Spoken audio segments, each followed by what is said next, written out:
proseguimos la explicación de los filósofos de la religión precursores, que ocupa el contenido de esta cuarta lección.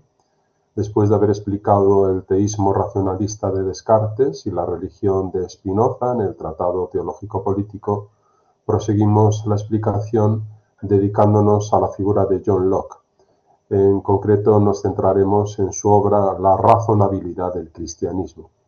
Divido la explicación en estos 4 apartados que ahí ya figuran: el racionalismo empirista de Locke, el deísmo de John Locke, la ética y la política en este autor y la necesidad de un cristianismo razonable según nuestro autor.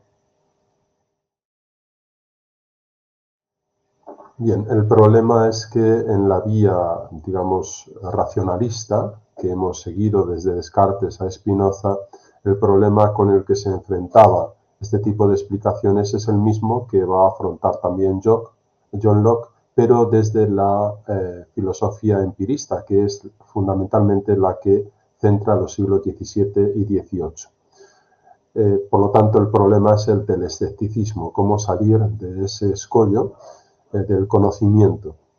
Las interpretaciones sobre nuestro autor varían desde los que consideran que su comprensión filosófica es de tipo sensista, como es la presentación que hace Victor Cousin, o bien más una interpretación intelectualista que figura, digamos, aproxima su posición a la postura criticista kantiana, ¿no? Y este es, por ejemplo, la posición que adopta en la interpretación de John Locke Ernest Cassirer.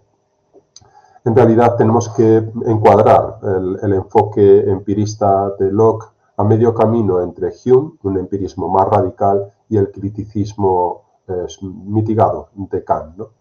En realidad, John Locke pasa a la historia de la filosofía como un teórico del conocimiento humano, aunque también, como pasa en muchos autores, como sucede en alguno de ellos al menos, hay otra faceta, otra variante que es el John Locke político o su consideración sobre la religión y la moral. De hecho, ahí aparecen varias obras que serán presentadas también en esta explicación, como son los 2 tratados sobre el gobierno civil o la carta sobre la tolerancia y, desde luego, la razonabilidad del cristianismo o cristianismo razonable. Más allá de los avatares, digamos, de su biografía, nos centramos en esta obra de 1690, que supone, digamos, el punto de partida de la filosofía de John Locke, que es el ensayo concerniente al entendimiento humano. En esta obra, ya en el prólogo, se nos dice lo siguiente, que va a ser, digamos, un elemento paradigmático de los nuevos tiempos. John Locke aparece justamente como el iniciador de este movimiento, aunque naturalmente había habido ya otros precursores como Bacon, etcétera, ¿no? Que es el empirismo. Ocurre con nosotros en este aspecto como un piloto que viaja por el mar. Le es extremadamente conveniente saber cuál es la longitud del cordel de la sonda, aunque no pueda siempre reconocer por medio de ella todas las diferentes profundidades del océano. Basta que sepa que el cordel es lo suficientemente largo para encontrar fondo en ciertos lugares del mar que le importa conocer, para dirigir bien así su ruta y para evitar los bajos fondos que podrían hacerlo naufragar. Nuestra misión en este mundo no es conocer todas las cosas, esta es la idea central, sino las que conciernen a la conducta de nuestra vida. Por tanto, si podemos encontrar las reglas para las que una criatura racional tal como el hombre considerado en este estado en que se encuentra en este mundo, puede y debe conducir sus sentimientos y las acciones que de ellos dependen, si digo, ¿podemos llegar ahí? No debemos inquietarnos porque haya otras diversas cosas que escapen a nuestro conocimiento. Pues bien, el suelo en el que echa fondo el ancla de la singladura de John Locke es lo que él determina como los hechos. Esta palabra abre digamos, un filosofar nuevo en la realidad de la historia de la filosofía. Se trata, por lo tanto, de ensayar de nuevo un comienzo ex novo para la filosofía, y lo que dice que debemos comenzar como lo primero es la sensación.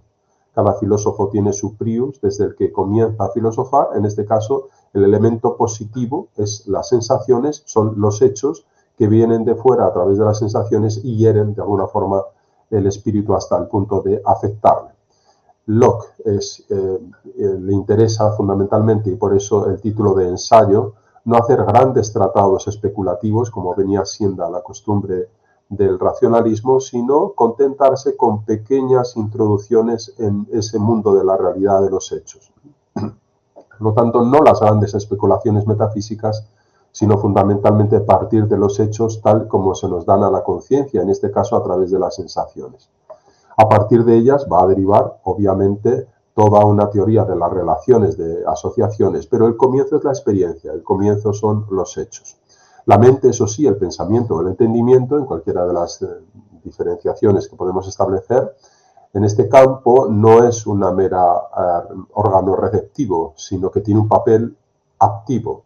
Y ahí figuran las operaciones que John Locke también deriva al entendimiento. A la mente, por combinación y justaposición de sensaciones, asociaciones, se le proporciona ideas cada vez más complejas y abstractas. Por lo tanto, esta actividad del entendimiento, del pensamiento, digamos, pone en entredicho la consideración de John Locke como un empirismo radical. Es verdad que hay diferencias notables entre las posiciones del racionalismo y del empirismo. Por ejemplo, vamos a destacar, siguiendo a Sergio Rábade, algunas de las diferencias que no impiden ver también sus coincidencias. Por ejemplo, en el tema de la relación pensamiento y experiencia, lo acabamos de ver, mientras en el racionalismo las ideas están en el ámbito noemático de la conciencia, son ideas innatas, en el empirismo las ideas se adquieren por experiencia a través del dinamismo sensorial.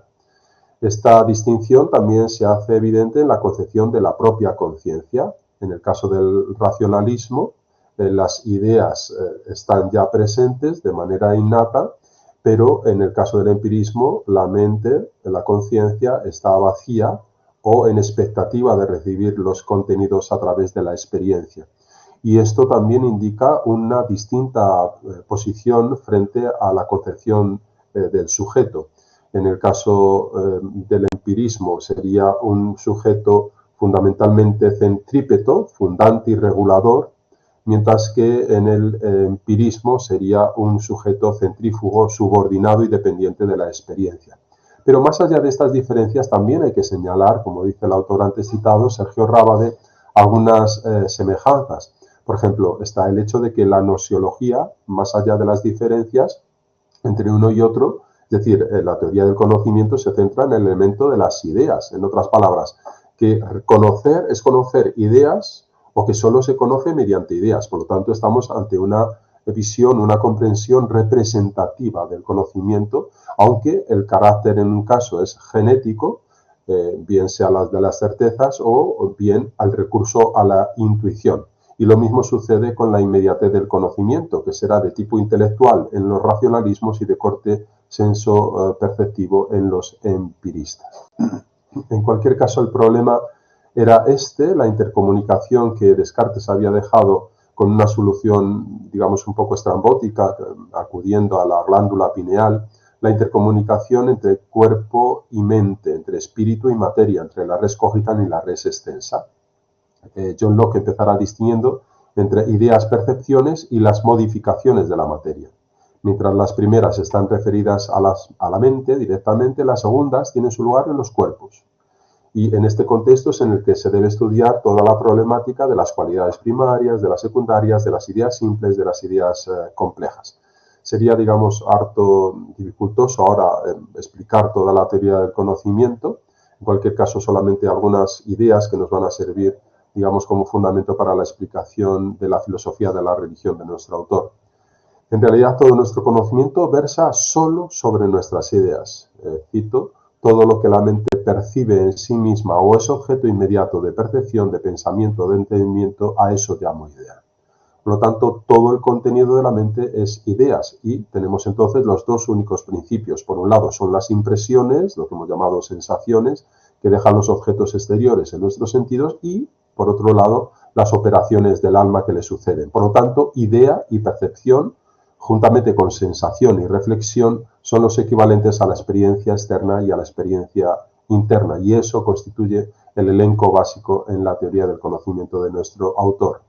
La experiencia es el concepto central, vuelvo a repetir, Y no solo para el contexto epistemológico, sino que lo vamos a ver también en el plano moral, político, religioso, que es lo que nos interesa. De hecho, la moral va a ser comprendida desde la experiencia. Se funda, en efecto, en realidades psicológicas como el sentimiento de dolor y placer, de donde procede de este sentimiento la idea de lo útil y lo perjudicial, por lo tanto, lo bueno o lo malo, y por ende, lo permitido y lo prohibido. Por lo tanto, en estas leyes que provienen de la experiencia se funda de modo subjetivo, como vamos viendo, la moral. Es una moral subjetiva que no responde al paradigma que habitualmente nosotros nos hemos dado desde la filosofía griega en un paradigma objetivo. Los valores son objetivos, no dependen de la subjetividad. No somos nosotros los que creamos los valores de los objetos y los objetos tienen valor por sí y en sí. Bien, la pregunta que Locke se hace, como hay figura, es: ¿existen límites al conocimiento humano? Es fundamental para la epistemología de Locke esta distinción entre conocimiento, por un lado, experiencia, y asentimiento, creencias. Este es justamente la distinción que para nosotros va a ser decisiva. Entramos ya sin más en este primer apartado, el deísmo de Locke. A partir de lo que hemos establecido ya anteriormente, en esta distinción entre conocimiento y creencia, vamos a ir, digamos, incluyendo a la figura de Locke, que ciertamente moldea su siglo, en este tipo de movimientos que llamamos deístas. El deísmo tiene una amplia ramificación y también una historia procelosa. El deísmo inicial conviene ya situarlo en la Italia renacentista, pero que va a establecerse en la Francia de la primera mitad del siglo XVII, para después volver al suelo inglés, donde se implantará públicamente como en su propia casa. Por lo tanto, la Francia de Voltaire, de Rousseau, presenciará posteriormente, ya en el siglo XVIII, una nueva exaltación de este fenómeno religioso que llamamos deísmo. ¿Cuál es el centro del deísmo al que John Locke muchas veces se le ha incluido, ¿no? Se le ha aplicado la definición de deísta? Pues su afán por separarse de los credos positivos. Llamamos credos positivos a las religiones establecidas, muy fundamentalmente, obviamente, en esta, digamos, área geográfica es el cristianismo y la obligación que conllevan la religión. Los deísmos, que podemos calificarlos de más o menos cálidos, diferentes posturas, ahora veremos la introducción de un criterio por parte de Samuel Clarke. El deísmo lo que propone o propugna es la supresión de estas obligaciones y por lo tanto también de las mediaciones. Es una especie de religión natural, por así decirlo, donde no figuran ni sacerdotes, ni sacramentos, ni milagros, ni valores sobrenaturales, ni leyes, ni mandamientos, ¿no? Se rechaza la religión revelada, pero no la idea de Dios, ¿no? Por lo tanto, digamos que en los deísmos abarcan muchas posiciones. Samuel Clarke, como os decía, cataloga o define a los deístas en 4 ramas, atendiendo a sus distintas posiciones respecto a la idea de Dios y a su consideración. Aparentemente están los que creen en la existencia de un ser eterno, infinito, independiente, inteligente, pero niegan la providencia, es decir, la relación con el mundo y con los seres humanos. Están después los que admiten ambas realidades, por lo tanto, sostienen el ser eterno, infinito, independiente y también esa relación con los seres humanos, pero sostienen, sin embargo, la arbitrariedad y la convencionalidad de la valoración de las acciones morales en buenas y malas, ¿no? Entonces, admiten la providencia, pero no una moral objetiva. Los que aceptan están, en tercer lugar, a Dios, a la providencia y el carácter obligatorio de la moral, no dejado a la arbitrariedad de los anteriores, aunque, y esta es la otra limitación que todavía aún resta en este tercer grupo, se nieguen a admitir la inmortalidad del alma y la vida venidera. Y por último están los más cercanos a la religión establecida o los credos positivos, que son los que consideran de manera adecuada de Dios, es decir, como un ser eterno, infinito, independiente, inteligente, todos esos atributos, profesan la creencia en ese ser único inteligente, omnipotente, omnisciente, creador, conservador, monarca del universo, providente con los seres humanos en su relación con el mundo, con una moral de obligado cumplimiento y la confirmación o la afirmación de la inmortalidad del alma y la vida eterna. Todos ellos, en cualquier caso, terminan reformando, más o menos, en esa gradación, la idea de Dios, atenuando sobre todo la presencia, aunque sin llegar a destruirla de todo, de la consideración, digamos, que introduce la revelación. Las divergencias, en cualquier caso, están sobre todo, o destacan de una manera más evidente, en el lado de la moral. Los deístas van a defender la presencia en el hombre de una ley natural. Los católicos ven como un reflejo, fundamentalmente, esta ley natural de la ley eterna, ¿no? Por lo tanto, el concepto que está aquí en juego, como veíamos ya también cuando explicábamos el concepto de religión natural, es el de naturaleza. Las diferencias surgen cuando la naturaleza va a ir ocupando lentamente el lugar que antes, digamos, le daba al creador. Sucede esta sustitución de forma paulatina. Primero se sustituye la acción soberana del creador por la mediación de una naturaleza que irá poco a poco adquiriendo rasgos autónomos hasta convertirse ella misma en el orden supremo e incluso en el ser, como sucede en el caso del Deus sive natura de Spinoza. Más aún es que la naturaleza va a ser vista como una especie de instinto moral, a comprenderse como una buena madre, y justamente esa falta de malicia de lo natural, pensemos en la consideración de Rousseau, del estado de buena naturaleza, implica al mismo tiempo prescindir de algo así como el pecado original. Bien, todos estos deísmos van a hacer presentes, sobre todo en un caso emblemático, en este autor, Anthony Collins, que en 1713 escribe ese famoso discurso sobre el libre pensamiento, ¿no? Este autor es retomado en todas sus fundamentaciones de esa secta de espíritus fuertes o de gentes que piensan libremente, libertinos, por este otro autor, Toland, que funda esa compañía socrática que se reúnen en asambleas secretas con cánticos, ágape rituales y que despliegan todo un ceremonial en aras al florecimiento de la filosofía y del ideal de fraternidad. Son el comienzo y el inicio de las logias masónicas, tanto la francesa francomasonería en 1725 como la anglosajona en 1715. En cualquier caso, lo que se quiere destacar es ese afán de los deísmos, presentes también en la masonería, de rechazar la obligación, el mandato, de la naturalización de la moral y de su empeño por el libre pensamiento. Y ahí late, en el fondo, una nueva filosofía, aquella que rechaza lo sobrenatural, lo que va más allá de la razón, lo divino, lo trascendente, para sustituirlo por el orden inmanente de la naturaleza y de la libre acción humana. Estamos ya en el inicio de lo que hemos llamado el naturalismo moderno y en el campo de la moral el subjetivismo, que en el fondo es una forma también de relativismo. John Locke, en este tercer apartado, la ética y la política, que después ya van a derivar en la filosofía de la religión en el siguiente apartado, escribe en 1689 dos tratados sobre el gobierno civil, en el que reflexiona con lo que ya había hecho antes en el ensayo sobre la ley natural, ¿no?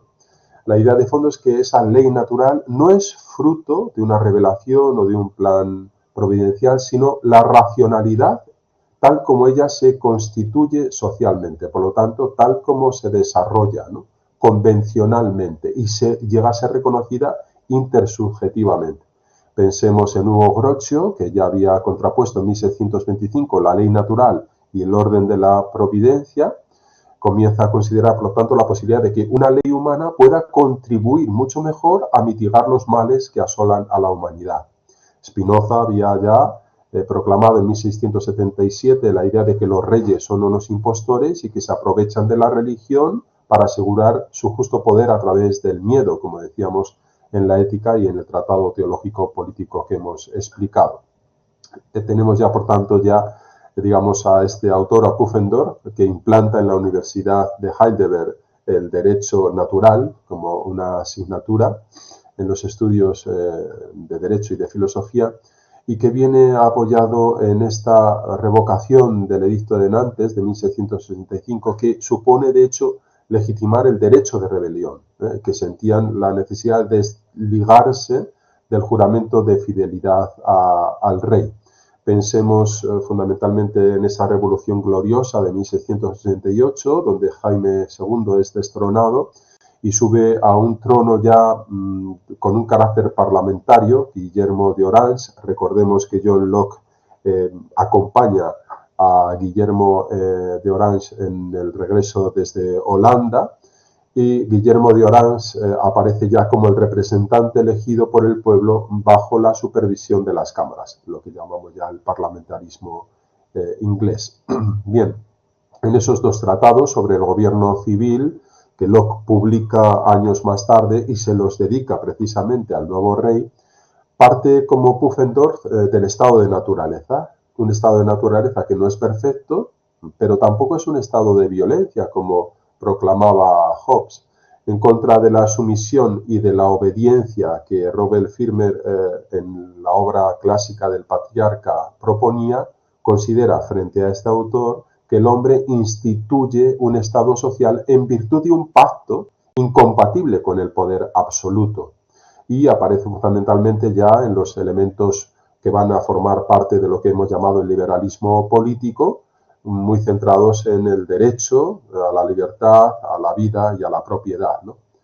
La idea, por lo tanto, es la idea del valor del pueblo, y aparecen justamente este tipo de méritos de John Locke, que fundamentalmente se le asigna el haber culminado, el papel de haber culminado la labor de la secularización del derecho.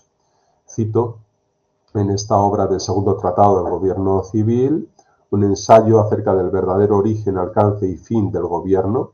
El estado de naturaleza tiene la ley natural, que debe regularlo y a la que todos están obligados a someterse y obedecer.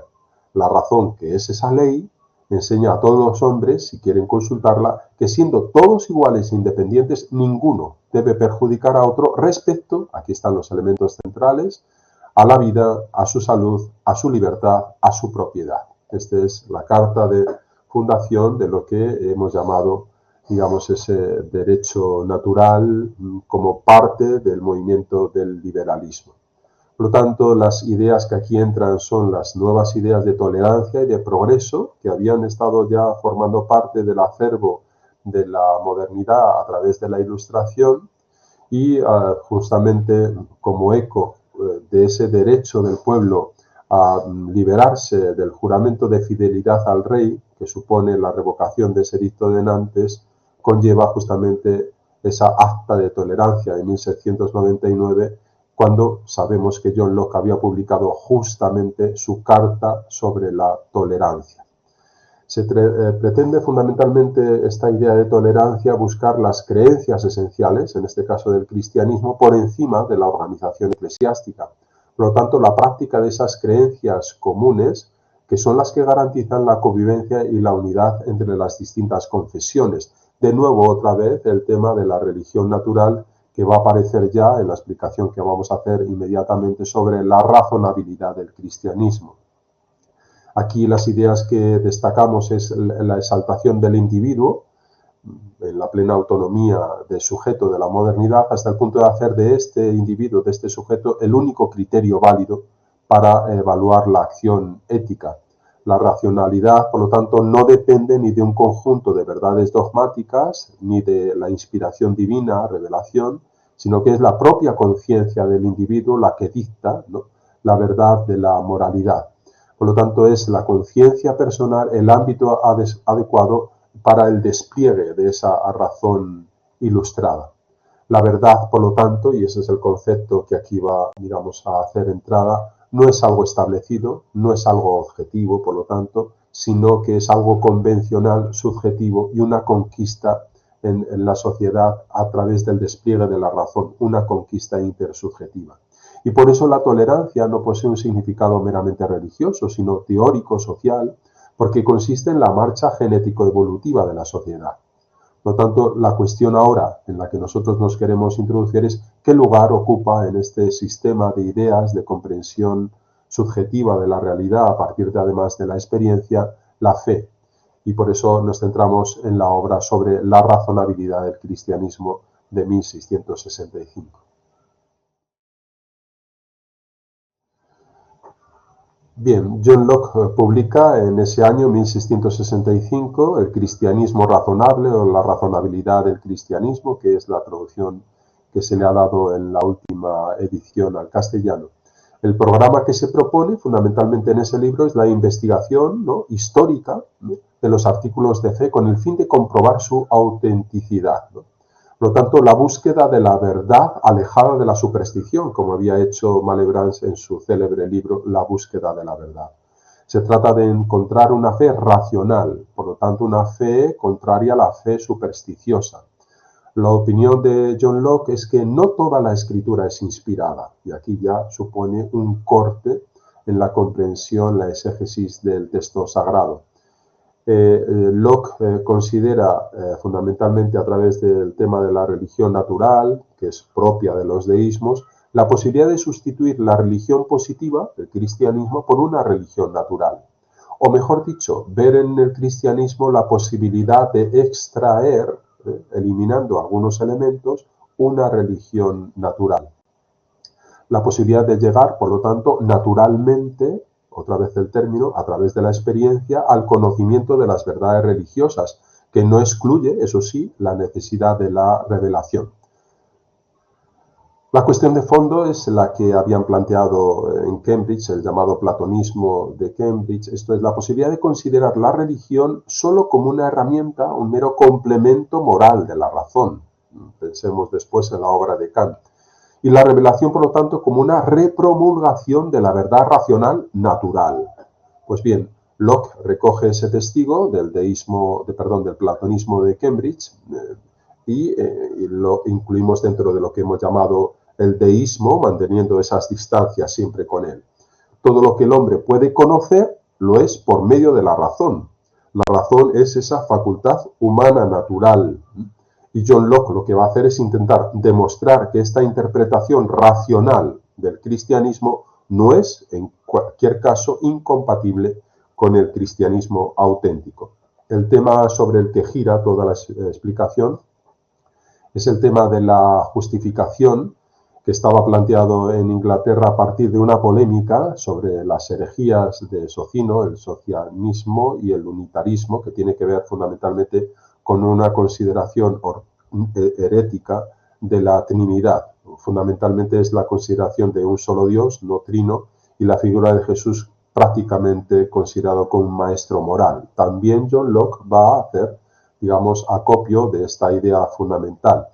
Entendamos esa obra justamente del Evangelio desnudo de este autor. El propio Locke será acusado también de sociniano y tendrá que defenderse de esa acusación. El propósito fundamental consiste en la libre interpretación de la Escritura. Pensemos ya lo que ya había establecido Spinoza. La libre interpretación de la Escritura no sujeta a ningún credo dogmático, sino a la conciencia personal.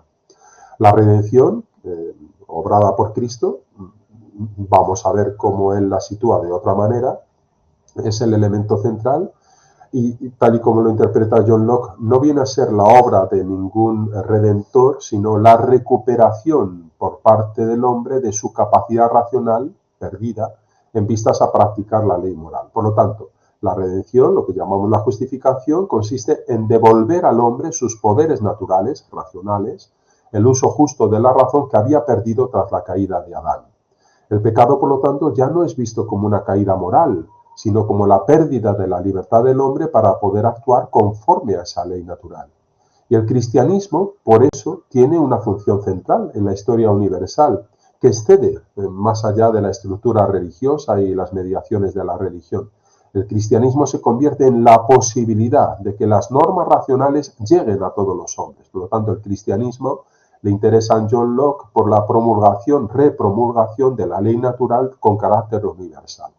Tiene el poder histórico social de implantar la razón en las relaciones sociales humanas. Por lo tanto, el carácter racional, la razonabilidad del cristianismo consiste en ser una religión de la libertad, por la cual cada hombre se ve impelido, abocado, a elegir, a optar por la ley natural.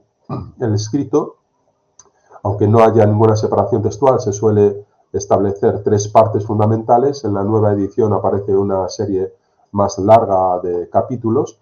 El tema principal es el planteamiento de la justificación, una exposición concordada en las Escrituras, y se parte o se explica el cristianismo como una religión de salvación y como una liberación ética.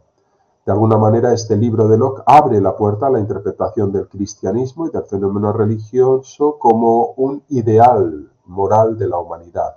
Y en esta estela de la consideración de la misma figura de Jesús como maestro de moralidad va a ser la obra de Kant o la vida de Jesús de Hegel y otros autores, ¿no? Junto a la idea de tolerancia, por lo tanto, que presidía justamente el siglo XVIII y la Ilustración, aparece también la idea de progreso.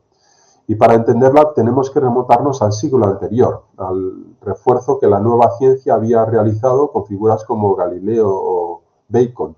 El espíritu geométrico, que domina fundamentalmente la trayectoria de esta misma ciencia, hacía alejar la abstracción para someterse a la dictadura, vamos a decirlo así, del hecho, ¿no?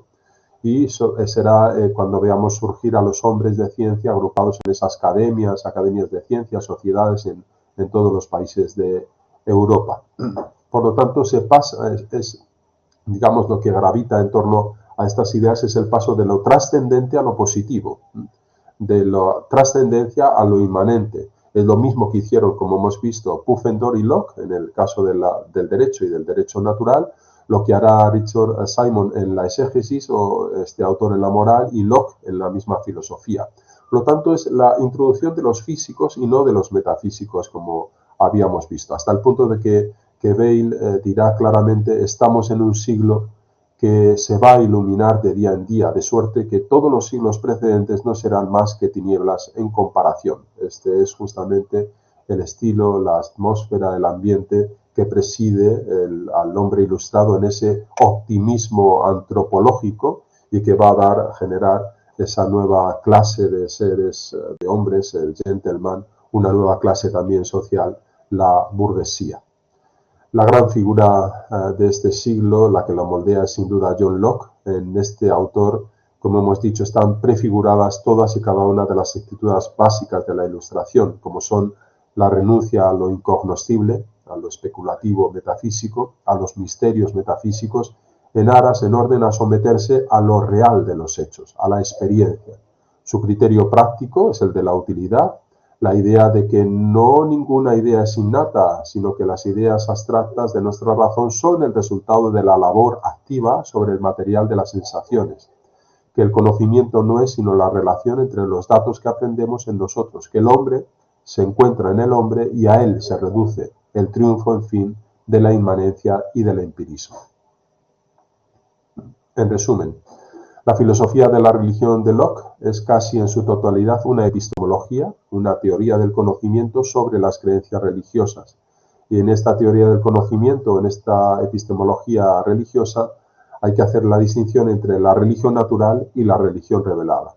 El cristianismo es, por supuesto, la religión revelada en la que se refleja principalmente la religión natural. Esta distinción debe considerarse como una deriva de la distinción entre los preámbulos de la fe y los artículos de fe que se encuentran en los filósofos medievales como Tomás de Aquino.